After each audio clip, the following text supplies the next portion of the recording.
Hello all, this is Vani. In this video, we are going to discuss source coding technique. What is source coding technique?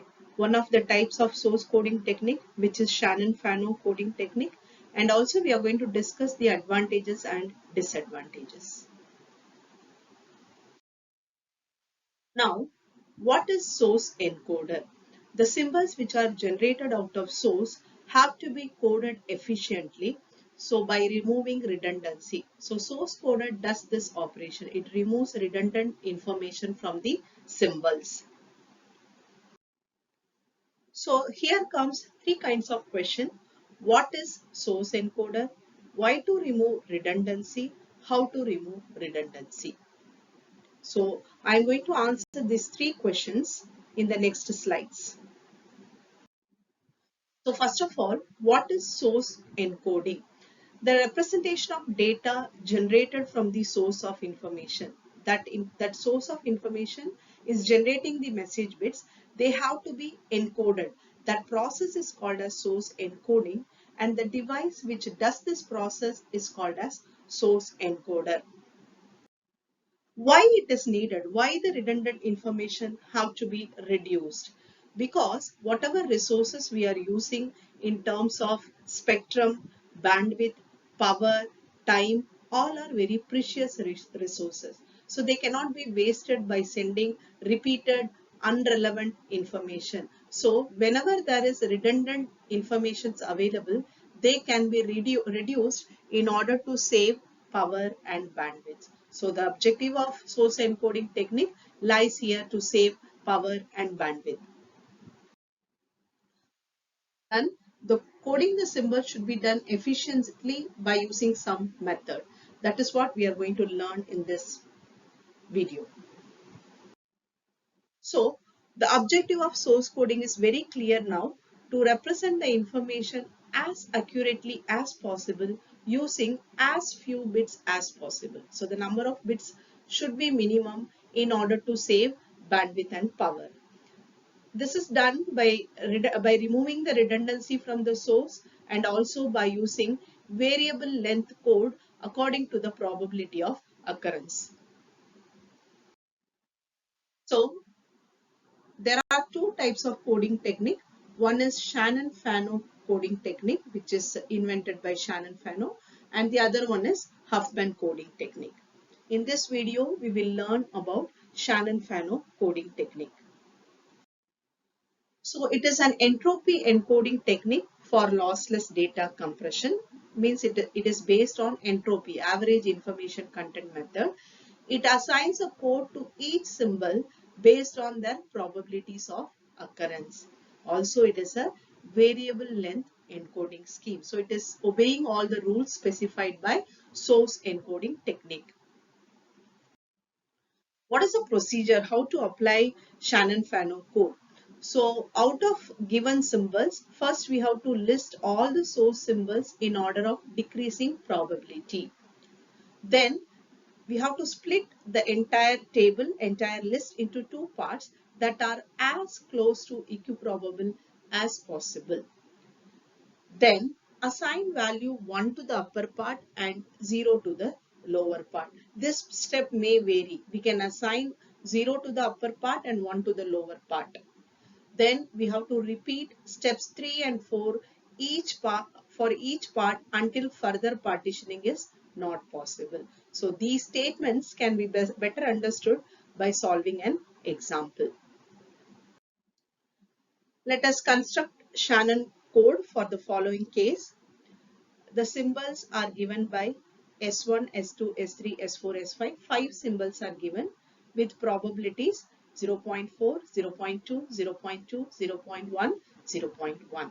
So as per the Shannon's theorem or coding technique, first we have to arrange all the symbols in decreasing probability order.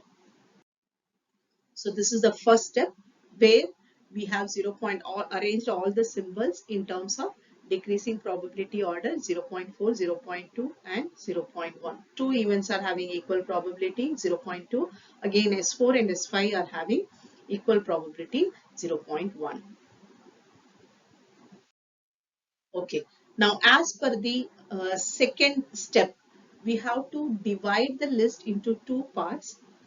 Maximum we have to try equal probability. But in this case, if we take 0.4, 0.2, it will become 0.6 and bottom it is 0.5. It is a maximum possibility. If we put this line here, here it will become 0.8 and zero point 0.2, which will not be maximum equiprobable, right? That's why it is taken here. This is the maximum probability, maximum equal probability. Now, let us assign code 1 to the upper part and 0 to the lower part. Then again we have to check whether further partitioning is possible. Yes, further partitioning is possible in the upper part. We are dividing this by 2, that is 0.4 and 0.2. Again the upper part is given with 1 and lower part is given with 0. Let us check the further partitioning is available in the lower part, because in the upper part it is over. We cannot divide it into further. Now in the lower part, if you see, so this is again divided. 0.2 upper part of this is allotted with 1 and the lower part is allotted with 0. Let us check. One more is possible. Here no further partitioning because only 1 is there. Here there is no possibility, but here we can divide because there are two parts here. So if I do that, this will be the result. So we have done all the steps. We have arranged in descending order, then we have partitioned them, we have allotted with ones and zeros as per the Shannon's algorithm. Now let us find out the code. How to find out the code?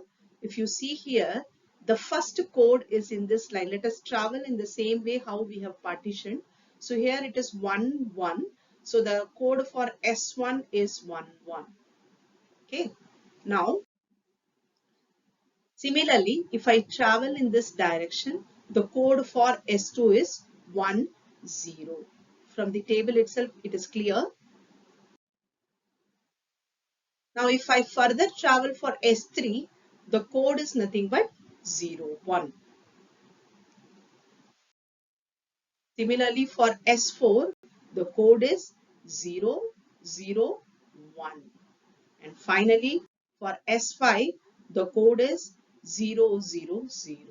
So we have got 5 codes for the symbols S1 to S5. So our objective is to calculate 4 parameters. One is entropy, the average information content, average code word length, efficiency of this particular example, and redundancy. These 4 parameters we have to calculate. The formula for entropy is pi log of 1 by pi. If this pi is taken above, then we can put minus. And here we are having 5 symbols. That's why we are putting 0 to 4. Then length formula, after calculating h of s, we can find out efficiency. For calculating efficiency, we need average code word length. And redundancy is nothing but 1 minus efficiency. So if I calculate entropy h of s by substituting all the values, the answer is 2.12 bits. Average code word length is 2.2 bits. By substituting these two values in the efficiency formula eta, h of s by average length, which is coming out to be, efficiency is coming out to be 96.36%, and the redundant information, redundancy is 3.64%. So this is how the example shows us how to calculate efficiency and redundancy of given code, given symbols. The main advantages of Shannon-Fano coding is we don't have to build the entire code book. Just in whatever tag we are traveling, that part we need to complete. Also, 20 sequence of 20 length can be done very effectively by using Shannon's Fano coding technique. The disadvantage, there may be two different codes for the same symbol. How we travel, how we build the tree. For example, I told you the upper part we are allotting with 1 and the lower part with 0. If opposite is the case, then the code will be different. That is, there may be two different code for the same symbol. S1 will have different symbols if we follow different coding technique. Similarly, the codes are not unique. The meaning is the code might be a prefix for another code. For example, if a code starts with 00, it may be a prefix for another code. That means it is not uniquely decodable, which is a major disadvantage. And also, this method does not guarantee optimal coding technique. That's why we go for second kind of technique, which is Huffman coding technique, which will be discussed later. Now, the summary of this video is we have understood what is source coding technique, where the symbols are represented efficiently by removing the redundancy. We have seen one example, one such source coding technique, which is Shannon-Fano code, with its advantages and disadvantages. Thank you.